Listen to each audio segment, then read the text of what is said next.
Kamishibai Man by Alan Say.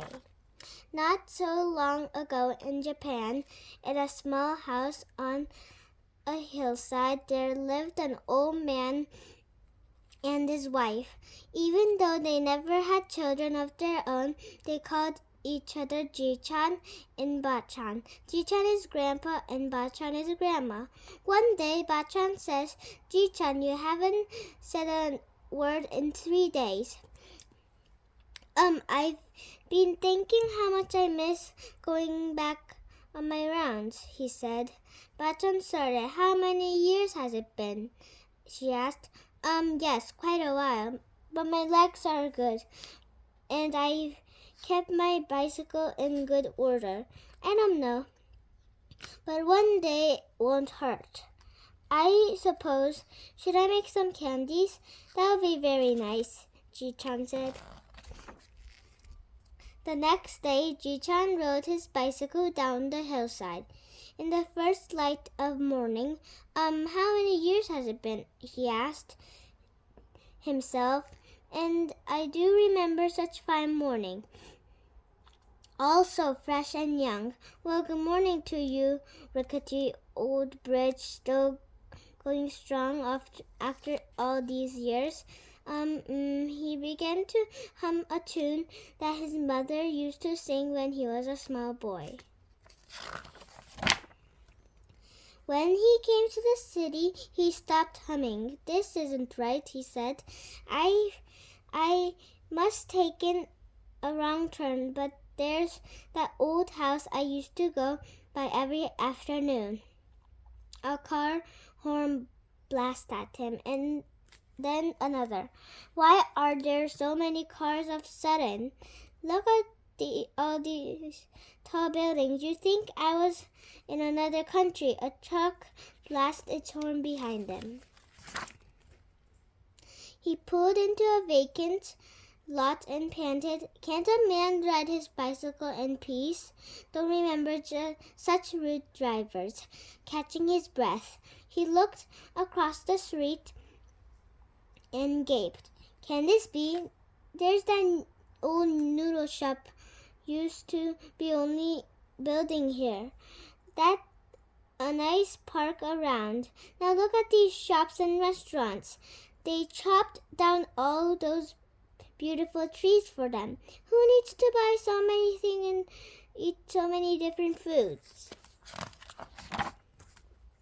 Shaking his head, he slowly took the canvas off the box on his bicycle.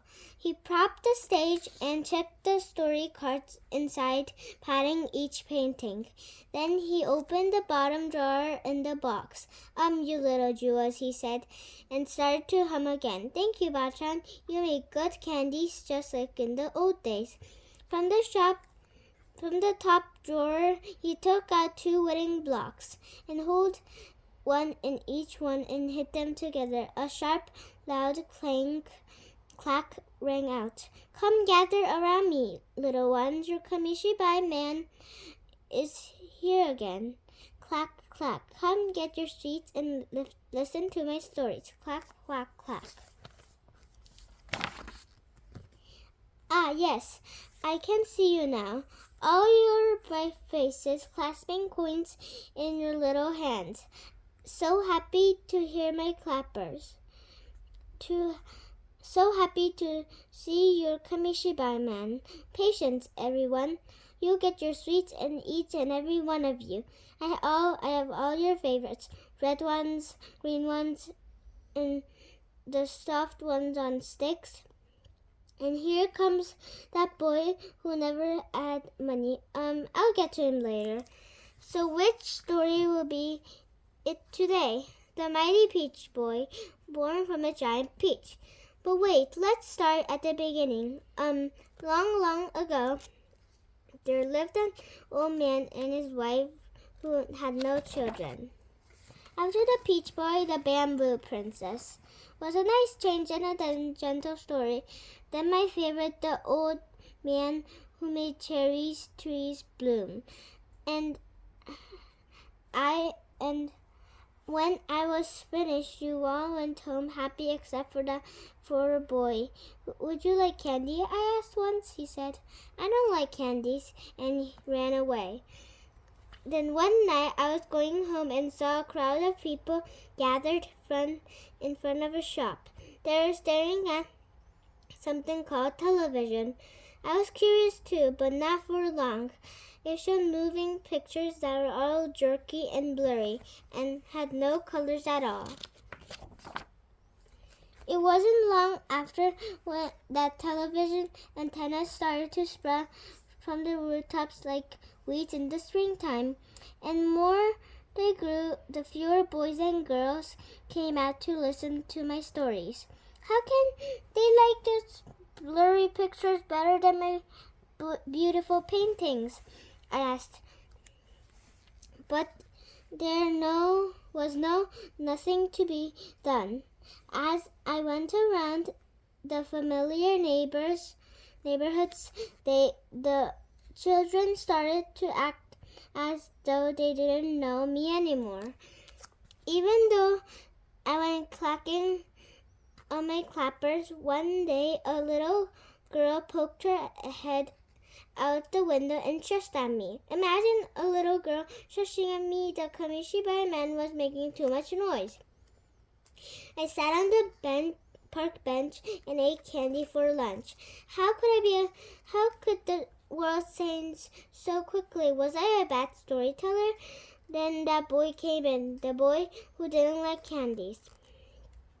Why aren't you watching television? I asked. I don't like television, he said. But I like my stories, I said, and he nodded his little head. I got up and set the stage. What's your favorite story? I asked. Little 1 inch, he answered. So I told him a story of a brave little boy who was only 1 inch tall. And as I told the story, the boy never looked at the picture cards on the stage.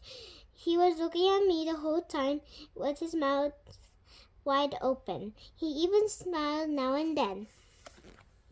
When I finished the story, I started to take out some sweets to give him, but he was already running away. Wait, I shouted, but he kept running and never turned his head. That was the last time I saw that boy. That was the last day I was Kamishibai Man. I was that boy, a loud voice cried out. Startled, and the Kamishibai Man looked up and saw a large crowd gathered before him. We grew up with our stories, someone else shouted. Tell us the little 1 inch again, and the bamboo princess, the peach boy. He started to say something, and people began to clap their hands. He took a deep breath, and the applause got louder. A young man with a movie camera struggled up to him. They bowed each other, and as the old man gave him a candy, a roar went up.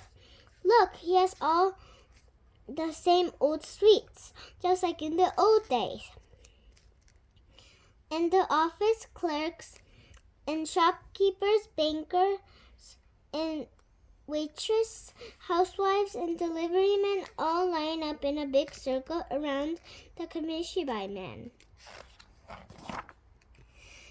It was dark when he got home. Jian was watching evening news. The Kamishibai Man was featured story. I see you had a busy day, she said. It was a good day, Jian nodded. Will you be going out tomorrow? Yes, and the day after. Then you need more sweets. That would be very nice. Can you make it twice the usual amount? I'll see if I have enough sugar, she said, and shut the television off.